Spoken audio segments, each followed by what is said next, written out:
Hello friends, welcome to home food zone.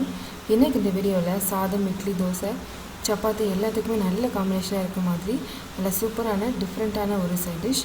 ரொம்பவே வித்தியாசமாக இருக்கும். அதே சமயத்தில் ரொம்ப சிம்பிளான சில இன்க்ரீடியன்ஸ் வச்சு நம்ம பண்ணலாம்.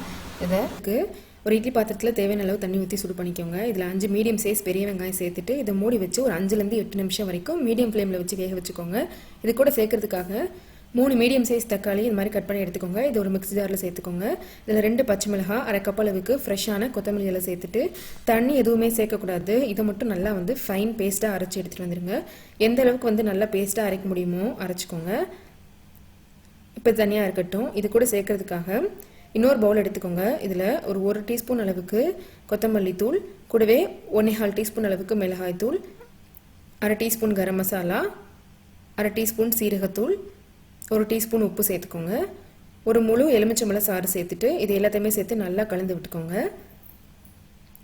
இப்போ நமக்கு தேவையான மசாலா ரெடி. இது செய்கிறதுக்காக இப்போ ஏற்கனவே வேக வச்ச வெங்காயத்தை எடுத்து தனியாக ஒரு பிளேட்டுக்கு மாற்றி எடுத்து வச்சுக்கோங்க. ஓரளவு கை பொறுக்கிற அளவு சூடு இருக்கும் பொழுது தோலெல்லாம் உரிச்சிட்டு மேலேயும் அடியில் கீழ்ப்பக்கத்தையும் கட் பண்ணிவிட்டு எடுத்து வச்சுக்கோங்க. நல்லா உள்ள மசாலா போடுறதுக்காக 4 பக்கம் இந்த மாதிரி கீரல் கூட போட்டு எடுத்துக்கோங்க. இதே மாதிரி எல்லாத்தையுமே உரிச்சு எடுத்துட்டு இப்போ நம்ம செய்ய ஆரம்பிக்கலாம்.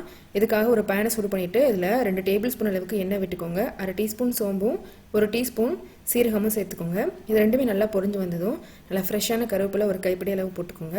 இது நல்லா பொரிஞ்சு வரட்டும். இப்போ இது கூட நம்ம முதல்ல அரைச்சி எடுத்து வச்ச தக்காளி மசாலா பேஸ்ட்டை சேர்த்துக்கலாம். நல்லா ஒரு 2 நிமிஷத்துக்கு மீடியம் ஃப்ளேமில் வச்சு நல்லா கொதிக்க விடுங்க. ஓரளவு பச்சை வாசனையில் நல்லா போகணும். இப்போ மசாலா ஓரளவு நல்லா வதங்கியிருக்கு. இது கூட 1 டேபிள் ஸ்பூன் அளவு இஞ்சி பூண்டு விழுது சேர்த்துக்கோங்க. சேர்த்துட்டு ஒரு 2 நிமிஷம் நல்லா வறுத்து எடுத்துக்கோங்க.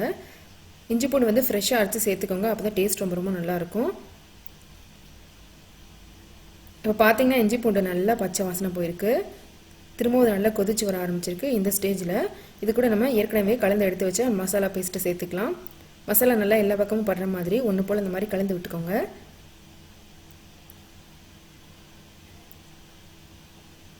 இப்படியே மீடியம் ஃப்ளேமில் வச்சு ஒரு 2 நிமிஷம் நல்லா வறுத்து எடுத்துக்கோங்க. மசாலா பச்சை வாசனையில் நல்லா போகணும்.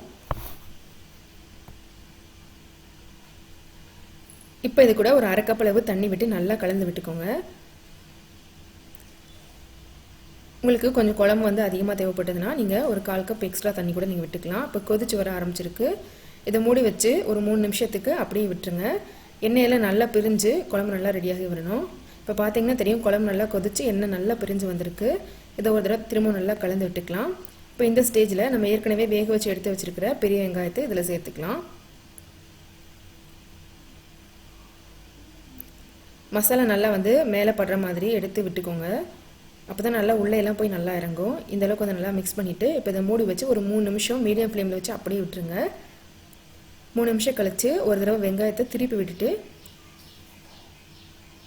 நல்லா மசாலா எல்லா பக்கமும் படுற மாதிரி கலந்து விட்டுக்கோங்க. திரும்பவும் மூடி வச்சு ஒரு 3 நிமிஷத்துக்கு அப்படியே விட்டுருங்க.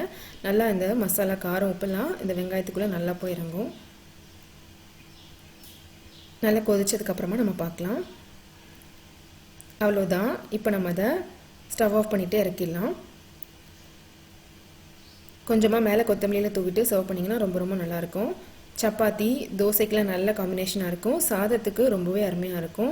பரோட்டா கூட நல்ல காம்பினேஷனாக இருக்கும். இதே மாதிரியே நீங்கள் இந்த ரெசிபி உங்களுக்கு பிடிச்சிருந்ததுன்னா லைக் பண்ணுங்கள், ஷேர் பண்ணுங்கள், கமெண்ட் பண்ணுங்கள். கண்டிப்பாக ஹோம் ஃபுட் ஜோனுக்கு சப்ஸ்கிரைப் பண்ண மறக்காதீங்க. நாளைக்கு இதே மாதிரி ஒரு நல்ல ரெசிபியோடு உங்களை வெயிட் பண்ணுறேன். அது வரைக்கும் பாய்.